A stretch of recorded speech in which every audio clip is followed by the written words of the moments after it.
It's really difficult back in Uganda.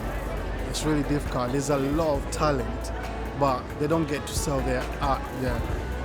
Whereas here, there's a lot of opportunities. Not an opportunity like this one. It's becoming really important part of the buying process now, where you source your clothes, where you source your items from your home. It becomes fashionable, isn't it? Things become popular, you know, and this is what's happening now. The colour, the vibrancy, the culture. It makes me feel happy, and it's like walking around with, you know, a piece of Africa with me.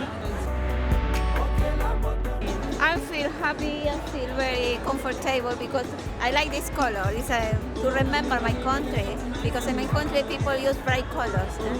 My spirit feels good, and I like seeing more and more people wearing it. So that's why I had to spot my little African material today. My work in art history, I'm very interested in the relationship between the visual arts and the verbal arts. And so that was something that really led me to studying Adinkra cloth, because each of the symbols are connected to a proverb or an historical narrative. I've been more interested in some of the ones that are popular today to see how the meanings have changed and how people have given new meanings to them. We're all becoming quite sophisticated consumers now. There's a lot of people starting to think about the items that they buy, where they come from, who's made them, were the people that made them happy. I don't want to wear clothes that were made by unhappy children from other parts of the world. I just don't think it's necessary. Africa is no longer just a seasonal trend. Africa is a huge growing market. The luxury market is growing exponentially. Africans have money, they travel, they like to buy quality products, they like to show their wealth.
There's really a 1,000-year tradition of hand-woven textile production in West Africa, maybe longer than that.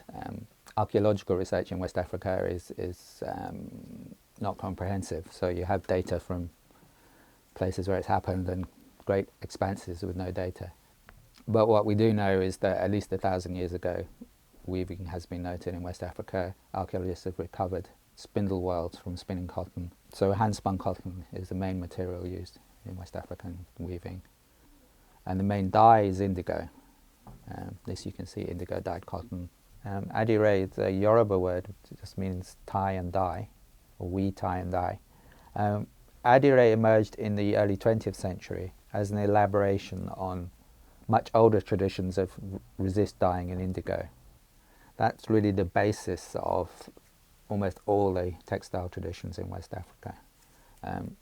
What I have here is a ball of dried indigo leaves. The leaves will be collected again from a plant which does grow wild but could be cultivated and grown in plantations if local demand was there for it. The leaves were dried and formed into these balls. The balls were then mixed with alkaline mixture in either a pot or a pit sunk into the ground, depending on, there were two traditions really. And then they fermented and produced a dye. Or you could just make simple patterning by tying stones and seeds in a cloth and dyeing it. And this was created by resisting the dye, not by tying stones in, but by painting a starch onto the surface of the cloth. So all this design was painted by hand using feathers and twigs and things like that. So those are really the basis from which very diverse textile traditions emerged across much of West Africa.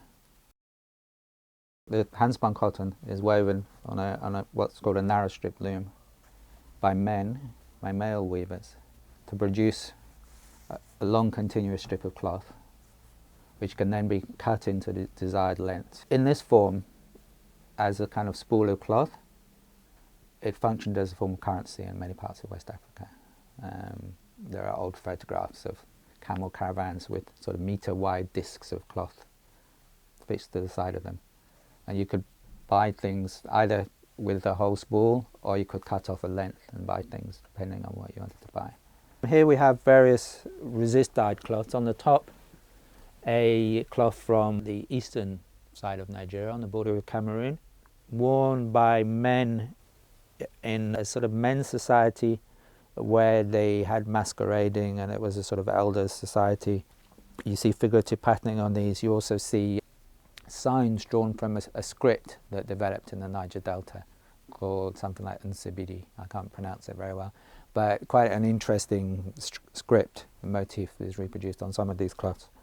West African textiles, many of them are quite obscure because it's an understudied and underappreciated area. I mean, when people think about African textiles, a lot of people think about wax prints, which are really a small section of what is a long history of imported textiles coming into West Africa from Europe, from America, well, not so much from America, but from Europe, from India, from the Middle East, from across the Sahara by shipborne trade, etc.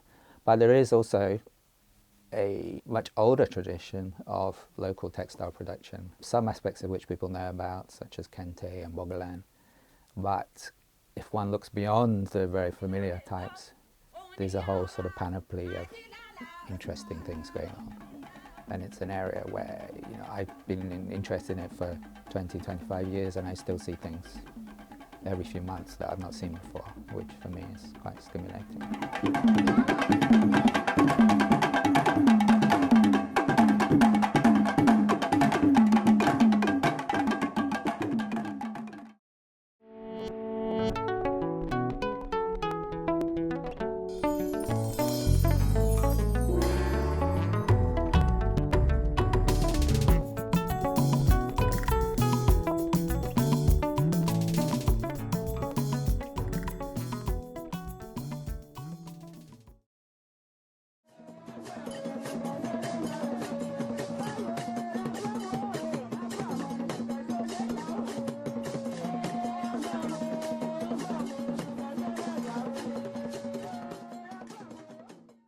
I chose Adinkra because for me it was very much synonymous with printing. You see various print techniques in which it is applied.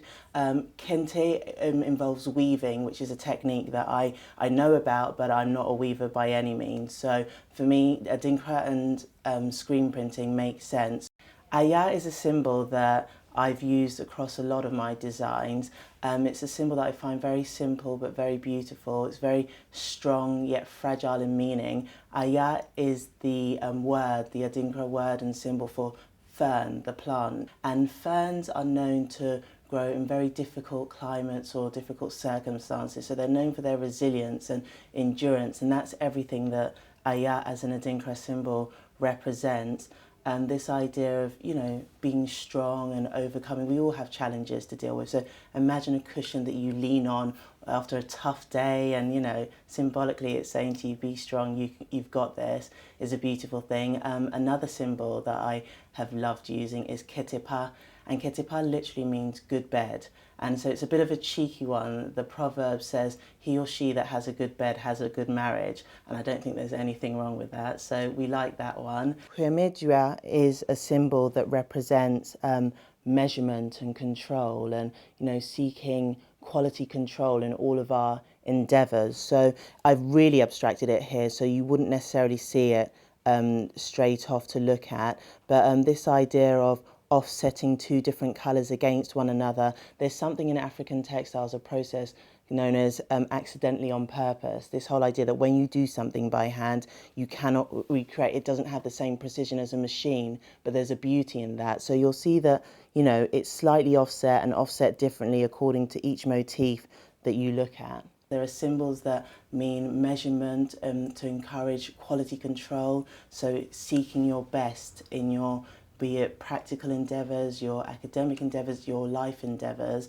One of the symbols that we're playing with today means unburnable. So this whole idea of nothing can bring you down, nothing can destroy you. And I like that. Everything that I've looked at has been about encouragement, been about being empowered, feeling strong, yet recognising our human fragility as well.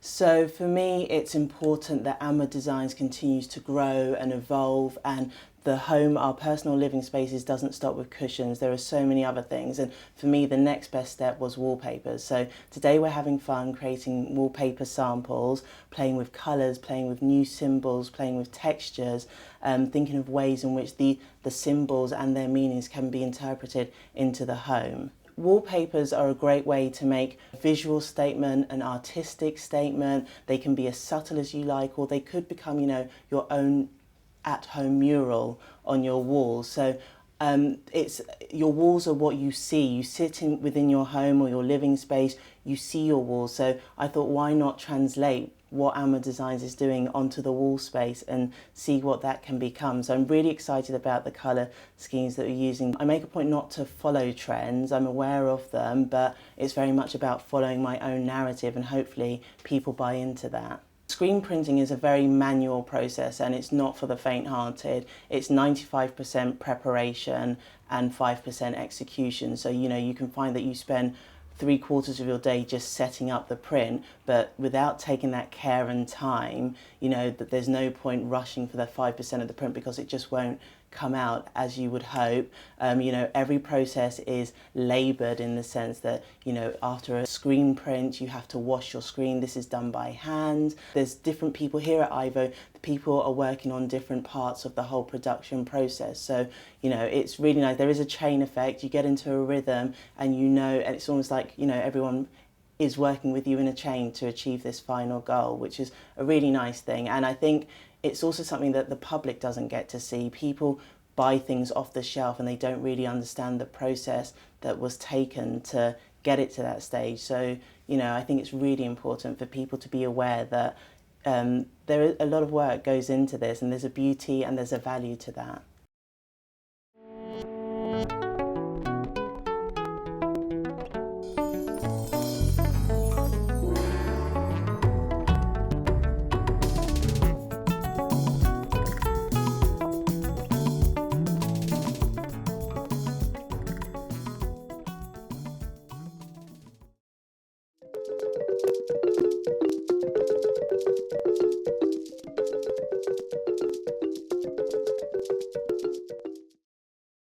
To create Bogolan, you have to paint this cotton with mud.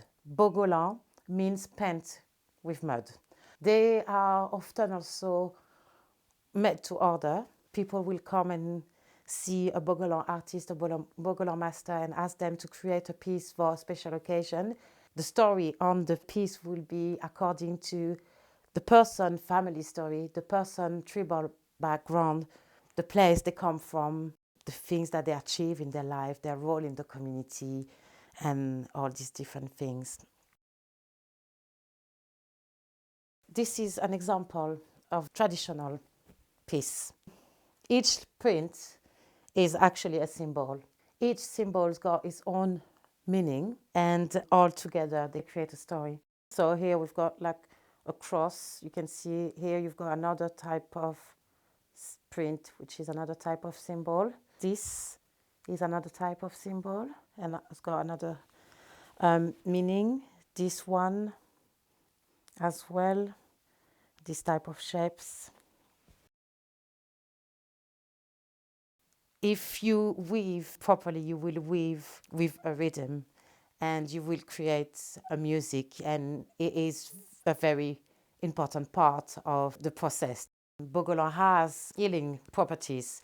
It is due to the elements used to paint, which are plant, galama, and clay, mud. That's why we call it mud cloth. They say that Bogolan is a protection. When you wear Bogolan, you are protected and you attract the universe or the nature protection. You are wearing the spirit of nature, so therefore you are protected.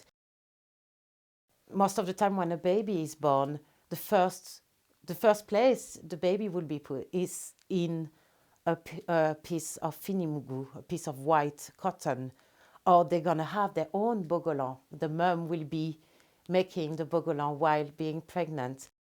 Bogolan are worn in Mali on many different occasions, and they actually play a very important part in the community and spiritual life. They are worn for special occasions such as wedding, birth, ritual for young people to become adults. Wearing a Bogolan is a spiritual statement. And with Bogolan, very often you will have an interpretation of animal prints, of animal fur. Bogolan play a very important part in hunters' life.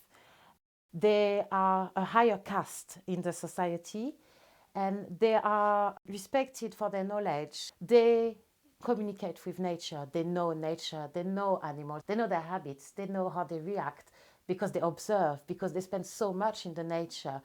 And Bogolan is a big part of their life, and there's actually one type of Bogolan that is reserved to them. They would wear also this type of design because they're very good camouflage. On one side you have the textile as a piece of art, as a design with symbols that we can identify as just patterns and prints. On the other side, you can consider it as symbols, writing system, and therefore storytellers. There's much more than just the aesthetic part of the textile. There is saying in the Bambara mythology saying that Bogolan exists since the beginning of the world, so it's always been there.